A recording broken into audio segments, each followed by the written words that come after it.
Xalqimizda suv tekin degan tushuncha shakllanib qolgan. Biroq, bu beqiyos tabiiy ne'matning zaxiralari yil sayin kamayib bormoqda. Bugungi kunda suvning har bir tomchisidan oqilona foydalanish nafaqat ehtiyoj, balki dolzarb vazifaga aylandi. Samarqand viloyati hududiy qurilish va uy-joy kommunal xo'jaligi nazorati inspeksiyasi mas'ul xodimlari tomonidan Samarqand suv ta'minoti aksiyadorlik jamiyati Samarqand shahar filialida muhokama yig'ilishi o'tkazildi. Unda ichimlik va oqova suv tarmoqlariga noqonuniy ulanishlarni oldini olish, bu kabi holatlarga qarshi reyd va qat'iy choralar kuchaytirish masalalariga alohida e'tibor qaratildi.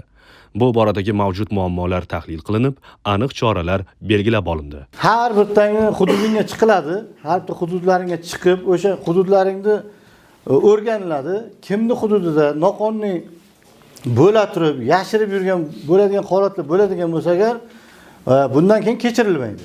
Bittadan o'zini shablonni qilib beringlar. Manzili, telefon raqami, shotchigi, qachon davlat qiyosash ko'rigi, ko'chasi hammasini yozasizlar.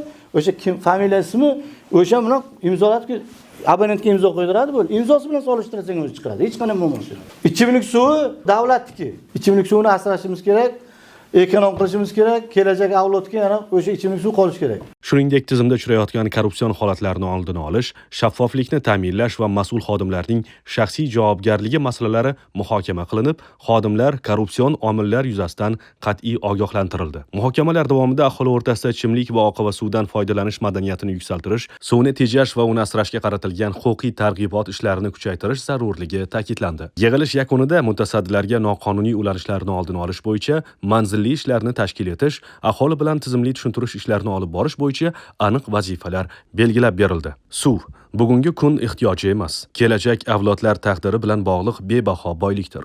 Shunday ekan, suvni asraylik, isrofga yo'l qo'ymaylik va tabiat ne'matlariga mas'uliyat bilan munosabatda bo'laylik.